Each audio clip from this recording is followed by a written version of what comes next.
안녕하세요. 안녕하십니까. 셀리지 피부과 대표원장 고동엽. 박동화입니다. 오늘도 평소에 궁금하셨던 점 Q&A 달린 것을 위주로 답변을 한번 드려보도록 하겠습니다. 자, 원장님, 그러면 자, 장비를 4개를 쓰든 5개 쓰든 실질적으로 효과가 없다는 사람도 많답니다. 지금. 왜 그런가? 그런 경우는 여러 가지를 볼 수 있는데 1번 진단이 조금 잘못되었다. 그래서 표피성, 진피성을 구분하지 않고 하나의 레이저나 다른 작용을 가지는 레이저로 쓴 경우가 대부분일 것 같고, 두 번째는 이런 말씀을 드리기 좀 그렇지만 명품은 명품이다.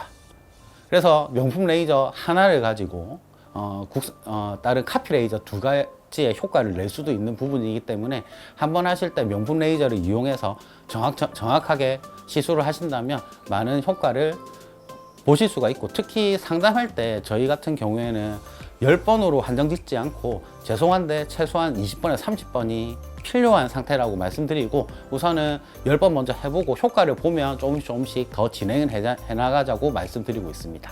아까 말씀드렸다시피 색소 치료가 가장 어려운 이유 중에 하나가 복합적인 측면이 많고, 그리고 결국에는 노화 그리고 광노화가 시술을 하는 중간에도 더 이루어지기 있기 때문에, 그리고 얼마나 환자분들이 치료를 받으면서 관리를 잘 하느냐, 아까 선크림을 잘 바른다든지 이런 것들에 대해서 관리도 충분하게 더 중요하기 때문에 단순하게 뭐 10회로 끝난다 이런 것들은 어불성설인 것 같습니다.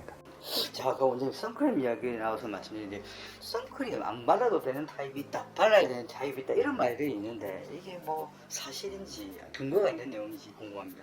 선크림을 안 발라야 된다. 한국 사람은 해당되지 않습니다. 이거는 코카시안, 서양인과 동양인 같은 경우에는 절대 해당 사항 없고, 흑인 같은 경우에는 선크림 안 발라도 크게 차이가 없습니다. 왜냐하면 햇볕 조사를 받았더라도 크게 뭐 탄다든지 화상이라든지 이런 부작용이 없기 때문에 흑인 같은 경우에는 선크림 바르지 않아도 되지만, 특히 동양인, 서양인 같은 경우에는 무조건 바르셔야 됩니다. 그 이유는 저희가 토닝으로 아무리 옅게 만들고 좋게 만들어놨는데 일례로 얼마 전에 저희 병원에서 하와이에 휴가 갔다 오신 분, 그리고 동남아에 휴가 갔다 오신 분, 모자도 열심히 쓰시고 선크림도 덕지덕지 바르셨다 했는데 실질적으로 와서 확인해 보니까 진해졌습니다. 그렇기 때문에 선크림을 자주 바르는 것이 피부 보호에 굉장히 도움된다고 생각하시면 되고, 단 하나, 민감성 피부의 경우에는 자외선 차단제를 잘 선택하셔야 되고, 자외선 차단제를 발랐을 때, 특히 더울 때, 땀이 날 때는 더 민감해질 수 있기 때문에 이 부분은 피부과 전문의들과 상의하시면서 좀 선택을 하시는 게 더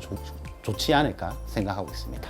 그리고 덧붙이자면 선크림에 대해서 환자분들, 특히 여성분들이 저는 하루에 한 번 아침에 잘 바르고 나가는데요, 이렇게 말씀하시는데 실제로 저희 전문의의 기준은 하루에 한 번으로는 충분치 않습니다.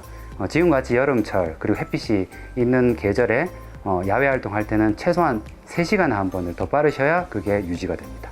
아까 민감성 피부라는 단어가 많이 나왔는데 그렇게 민감한 사람들이 저희 병원 셀리지를 찾아올 때 어떻게 치료가 가능하고 치료가 가능한지 궁금합니다. 일단 민감성 피부라는 거는 어떻게 보면 좀 넓은 범위로 생각할 수도 있고 좁은 범위로 생각할 수 있는데, 넓은 범위에서는 실제로 똑같은 환경에 자극을 받았을 때 다른 사람들의 평균에 비해서 붉어진다든지 뒤집어진다든지 이런 것들도 민감성 피부가 될 수가 있겠고, 화장품을 잘못 선택했었을 때 그게 특정 화장품의 알러지 성분이 나랑 안 맞아가지고 알러지 반응 때문에 뒤집어질 수도 있겠고, 그렇기 때문에 그 민감성 피부를 진단하는 것 자체는 환자분의 상태에 따라 그 원인을 파악하는 게 중요합니다.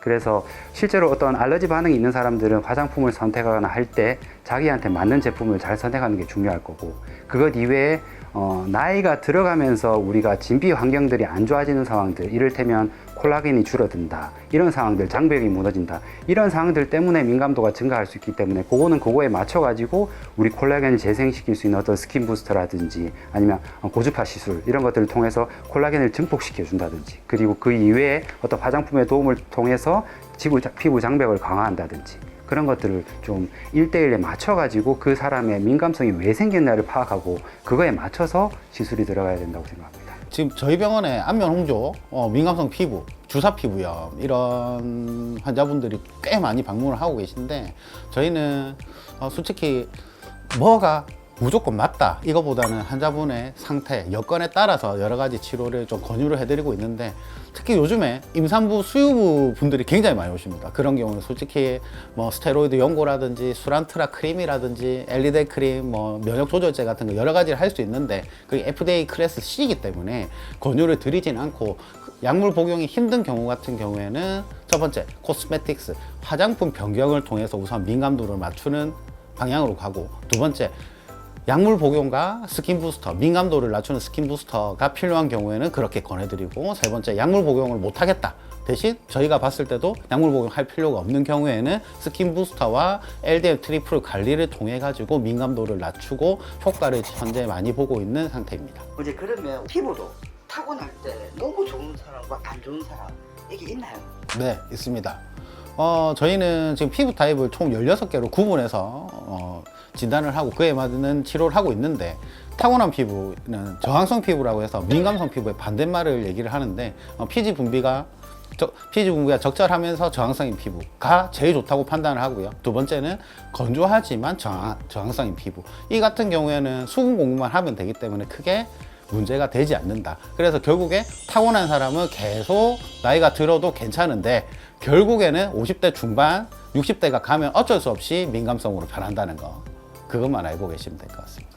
저희 두 분은 피부과의 전문가시잖아요. 병원에 와서 진료받으면서 그런 이렇게 추천을 받거나 이런 상담을 받을 수도 있나요? 네, 그럼요.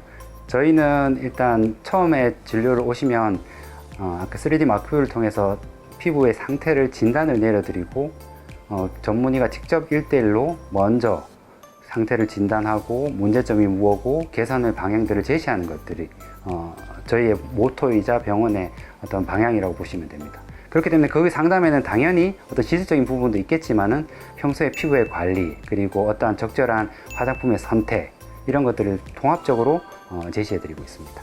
오늘 여러 가지 질문을 받고 저희가 답변을 해봤는데, 돌발적인 질문도 있어서 저희가 어버버한 것도 좀 있는 것 같지만 최선을 다해서 답변을 드린 것 같습니다. 다음에는 더 나은 모습으로 인사드리는 셀리지 피부과가 되겠습니다. 감사합니다.